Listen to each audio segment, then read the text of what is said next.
الله أكبر الله أكبر الله أكبر الله أكبر الله أكبر الله أكبر الله أكبر الله أكبر الله أكبر الله أكبر الله أكبر الله أكبر الله أكبر كبيرا والحمد لله كثيرا وسبحان الله بكرة وأصيلا لا إله إلا الله ولا نعبد إلا إياه مخلصين له الدين ولو كره الكافرون ولو كره المنافقون ولو كره المشركون لا إله إلا الله وحده صدق وعده ونصر عبده وعز جنده وهزم الأحزاب وحده لا إله إلا الله الله أكبر الله أكبر ولله الحمد الحمد لله وكفى والصلاة والسلام على حبيب المصطفى سيدنا ومولانا محمد بن عبد الله وعلى آله وأصحابه أهل التقى والوفاء أشهد أن لا إله إلا الله وحده لا شريك له وأشهد أن محمدا عبده ورسوله الذي من لا نبي بعده اللهم فصل وسلم وبارك وكرم ومجد وعظم على حبيبنا وشفيعنا ونور قلوبنا محمد الفاتح لما أغلق والخاتم لما سبق ناصر الحق بالحق والهادي إلى صراط المستقيم وعلى آله حق قدره ومقداره العظيم أما بعد فيا معاشر المسلمون رحمكم الله أوصيكم ونفسي بتقوى الله وأحثكم على طاعة الله وطاعة رسوله لعلكم تفلحون فقال الله تعالى في القرآن الكريم أعوذ بالله من الشيطان الرجيم بسم الله الرحمن الرحيم يا أيها الذين آمنوا اتقوا الله حق تقاته ولا تموتن إلا وأنتم مسلمون صدق الله العظيم وصدق رسوله النبي الكريم ونحن على ذلك من الشهيدين والشاكرين والحمد لله رب العالمين. Hadirin kaum muslimin dan muslimat jamaah salat Idul Adha yang dimuliakan oleh Allah Subhanahu wa taala. Pada hari ini kita mendengar begitu syahdu dan merdunya dentuman takbir saling silih berganti antar satu masjid ke masjid yang lain. Takbir yang tersusun dengan indah. Kalimat takbir ini sekaligus pengakuan bahwa tidak ada yang lebih besar selain Allah Subhanahu wa taala. Kalimat takbir sekaligus pengakuan bagi kita bahwa selain Allah adalah makhluk biasa. Kalimat takbir yang tersusun dengan indah sekaligus pengakuan dari diri kita bahwa tidak ada yang lebih kita pantas untuk kita sembah di dunia ini selain Allah Subhanahu wa taala. Kalimat takbir sekaligus pengakuan dari dalam diri kita bahwa sesungguhnya tidak ada tempat bergantung, tidak ada tempat bersandar, tidak ada tempat meminta selain kepada Dia yang Maha Besar, Dia yang pada hari ini harinya kita besarkan namanya, Dia yang pada hari ini kita besarkan namanya, yaitu Allah Subhanahu wa taala. Allahu akbar, Allahu akbar, Allahu akbar, walillahil hamd. Pada hari ini juga kita merasakan bahwa betapa karib kerabat kita, bahkan orang tua kita, mungkin keturunan kita, siapapun orang terdekat kita, pada hari ini tak bisa lagi bersama dengan kita. Mungkin tahun semalam masih bisa bersama dengan kita, tapi pada hari ini mereka sudah tidak lagi bersama kita. Andai orang tua kita masih hidup, hari ini kita masih bisa pulang ke rumah, kita datangi kedua orang tua kita, hanya untuk melepas rindu kita, hanya untuk menyalam mereka, hanya untuk mereka membuat tersenyum. Tapi tak semua seberuntung itu. Ada di antara kita yang kedua orang tua kita telah berpulang ke rahmatullah. Tak ada yang lain yang bisa kita lakukan selain kita mengirimkan bacaan Al-Fatihah, kita hadiahkan kepada kedua orang tua kita. Kesedihan itu, kegundahan itu kita hilangkan hari ini dengan memperbanyak takbir kepada Allah Subhanahu wa taala. Hadirin yang dimuliakan oleh Allah Subhanahu wa taala, tak terhitung sudah Berapa kali kita sudah melakukan sholat Idul Adha? Tak terhitung sudah berapa kali kita melakukan ibadah Idul Adha ini. Setiap tahun kita lakukan perayaan Idul Adha ini. Setiap tahun kita laksanakan sholat Idul Adha ini. Maka yang harus kita tanyakan dalam diri kita adalah, sudahkah menambah keimanan kita sholat Idul Adha yang kita lakukan tiap tahun ini? Sudahkah menambah ketakwaan kita? Sudahkah menambah ketundukan dan kepatuhan kita kepada Allah? Sudahkah menambah kecintaan kita kepada Allah Subhanahu wa taala? Ataukah justru Idul Adha ini hanya sebatas seremonial saja, hanya sebatas ritual kita saja sebagai umat muslim melaksanakan sholat Idul Adha? Apa yang terjadi selepas ini? Tak bertambah keimanan kita, tak bertambah ketakwaan kita, kita tidak mau tahu. Padahal begitu banyak keutamaan yang terdapat dalam pelaksanaan Idul Adha ini. Hadirin yang dimuliakan Allah Subhanahu wa taala. Yang pertama, hikmah yang bisa kita ambil, kita petik dari perayaan Idul Adha ini adalah kita bisa meniru bagaimana luar biasanya ketakwaan, ketundukan dan kepatuhan Nabi Allah Ibrahim alaihi salatu wassalam dalam menjalankan perintah Allah Subhanahu wa taala. Hadirin, tak lagi kita ragukan bagaimana ketundukan dan kepatuhan Nabi Ibrahim kepada Allah Subhanahu wa taala. Bagaimana keimanan beliau kepada Allah tak kita ragukan lagi. Begitu banyak peristiwa yang terjadi pada diri Nabi Ibrahim alaihissalam.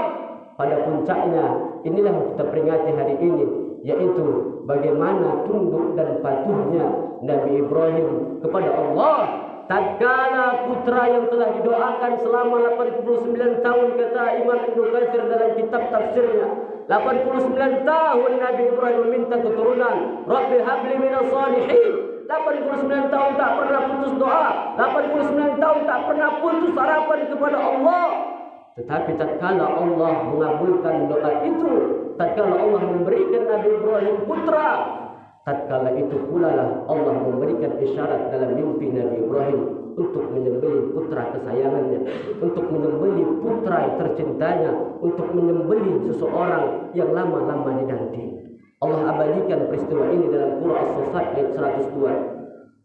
Qala ya bunayya, hai anak kesayanganku, kata Nabi Ibrahim kepada Nabi Ismail, inni ara fil manam, hai bunayya, anak yang paling kucinta, inni ara fil manam, aku lihat dalam mimpiku, anni adbahuk, aku akan menyembelihmu wahai anakku tercinta. Fanzur ma tara, anakku, bagaimanakah menurutmu, bagaimanakah pandanganmu terhadap perintah Allah ini? Ternyata keimanan Nabi Ibrahim, ketundukan dan kepatuhan itu tidak hanya dimiliki oleh ayahnya Nabi Ibrahim. Ketundukan dan kepatuhan itu mengalir ke darah putranya. Ketundukan dan kepatuhan itu mengalir kepada putranya yang cintai, yaitu Nabi Ismail.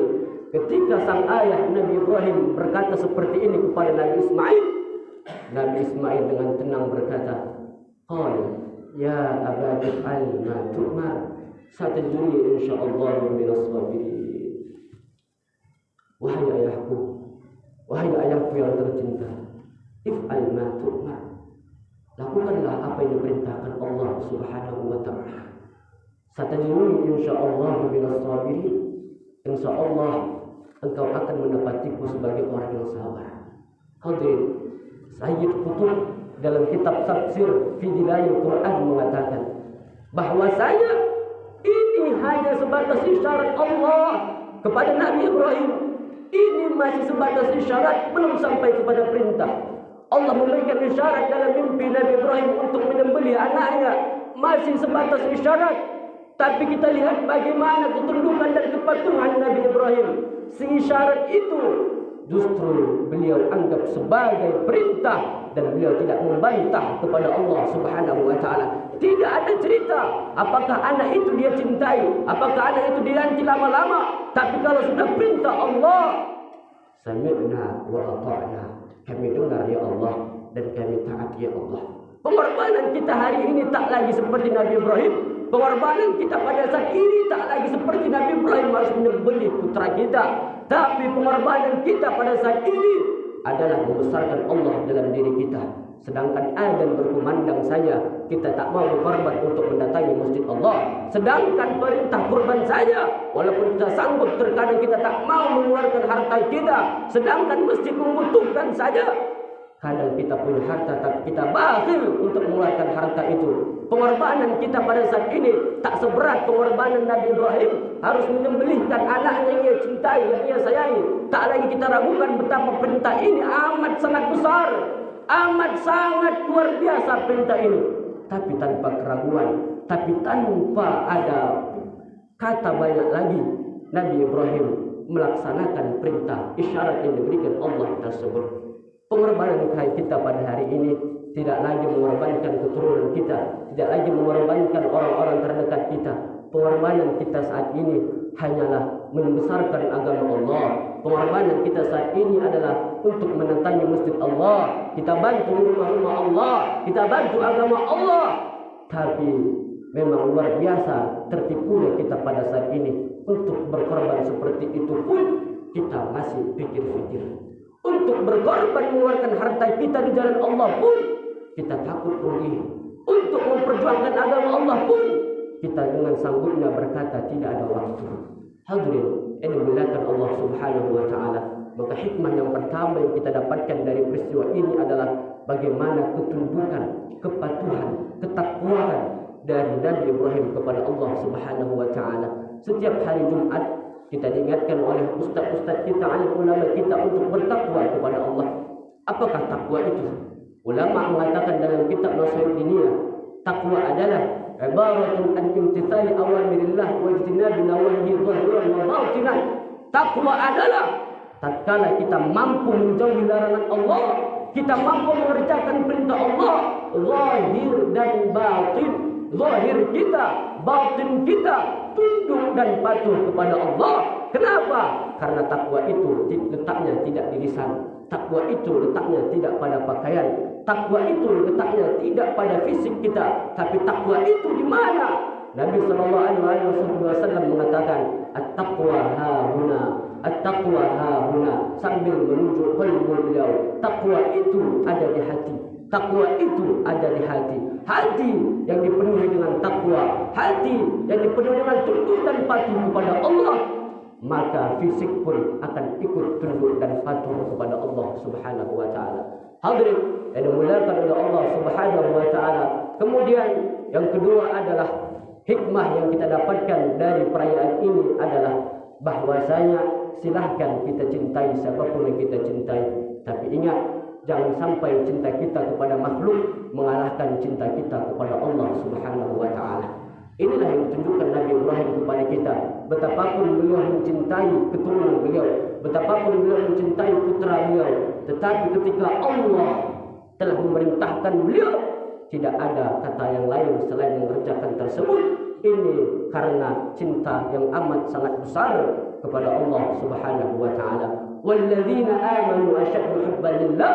Orang-orang beriman cintanya hanya besar kepada Allah Subhanahu wa taala. Hadirin, mari kita renungkan diri kita. Kalaulah ada orang berbuat baik kepada kita, kalaulah ada orang mengasihi kita makan sekali saja, maka kita langsung terpesona dengan kebaikannya. Jikalau kita membutuhkan pertolongan, kemudian datang seseorang memberikan pertolongan kepada kita, kita langsung terpesona dan kita langsung mencintai, kita langsung membahagiakan, kita langsung bangga terhadap pertolongan orang tersebut. Lalu bagaimanakah Allah Subhanahu wa taala? Bukankah Allah yang telah memberikan kehidupan kepada kita? Bukankah Allah yang telah memenuhi kebutuhan dalam hidup kita? Bukankah Allah Subhanahu wa taala yang telah memelihara kita? Kalau Allah saja mau tidak mengurus dunia ini, maka matahari tidak akan keluar. Kalau Allah saja ingin berkehendak tidak mau mengurus dunia ini, maka bulan tidak akan keluar. Tapi karena Allah mengurus kita, rezeki kita, apa yang kita makan, itu adalah pemberian dari Allah. Lalu kenapa kita tidak mencintai Allah? Kalau kita kepada makhluk hanya dengan satu kebaikannya kita mampu mencintainya, tapi kenapa beribu-ribu kebaikan Allah tidak membuat kita cinta kepada Allah Subhanahu wa taala?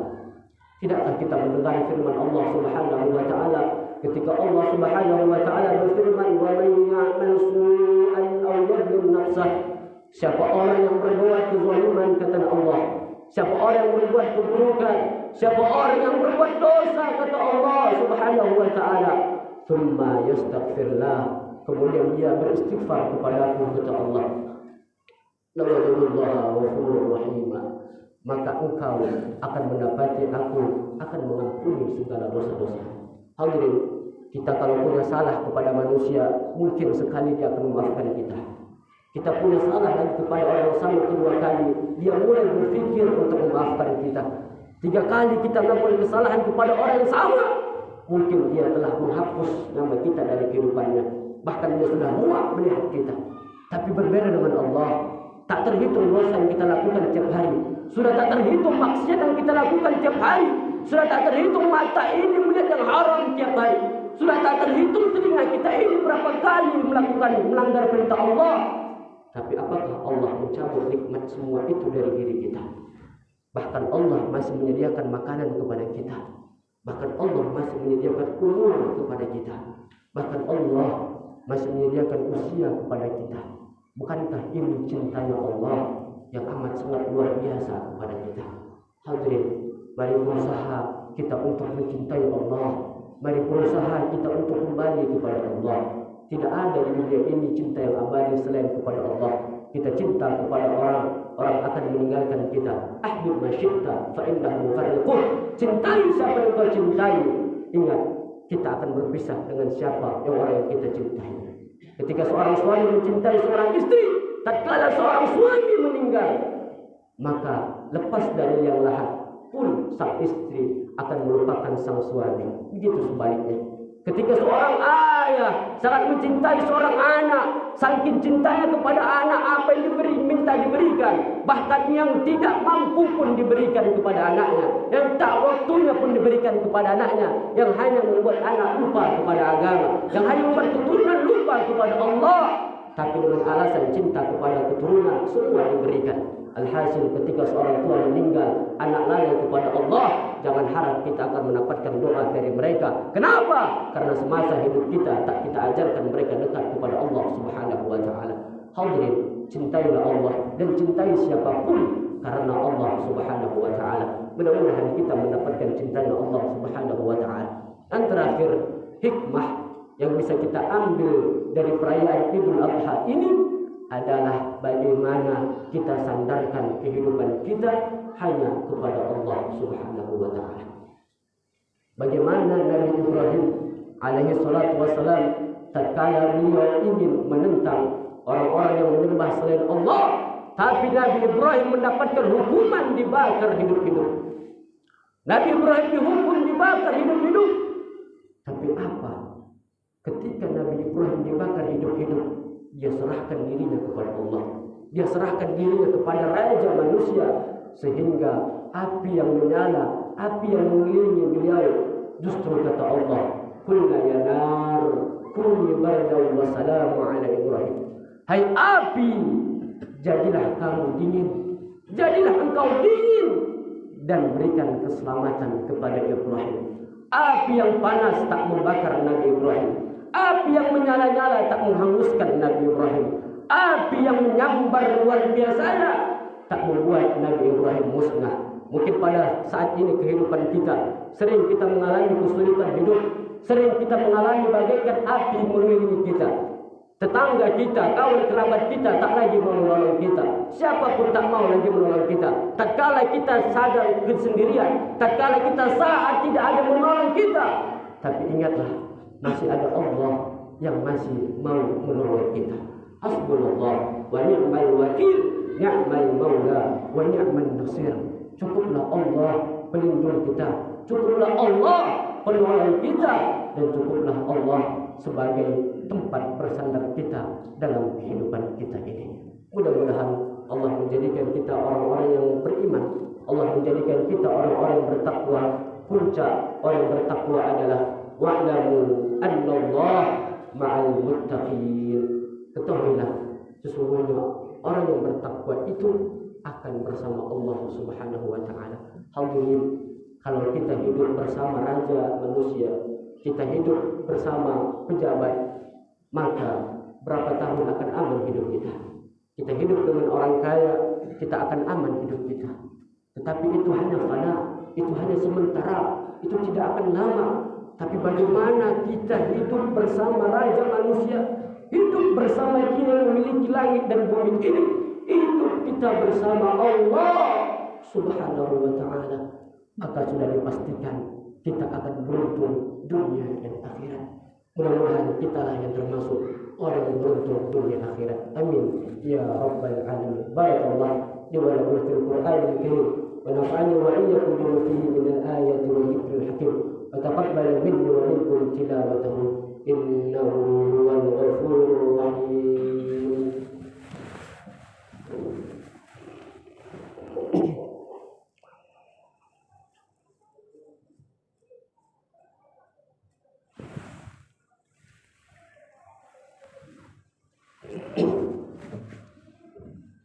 Allahu akbar, Allahu akbar, Allahu akbar. Allahu akbar, Allahu akbar, Allahu akbar. Allahu akbar kabira walhamdulillahi katsira. Subhanallahi bukratan wa asila. La ilaha illallah wa la na'budu illa iyyahu mukhlishina lahu ad-din. Walau karihal kafirun, walau karihal musyrikun, walau karihal munafiqun. لا إله إلا الله وحده صدق وعده ونصر عبده وعز جنده وهزم الأحزاب وحده. الله أكبر، الله أكبر ولله الحمد. الحمد لله حق حمده. أشهد أن لا إله إلا الله وله لا شريك له. صلى الله عليه وعلى آله من بعده.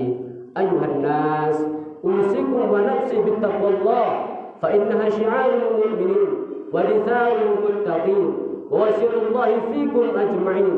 واعلموا أن الله أمركم بأمر بدأ فيه بنفسه وثنى بملائكة المسبحات بقدسه.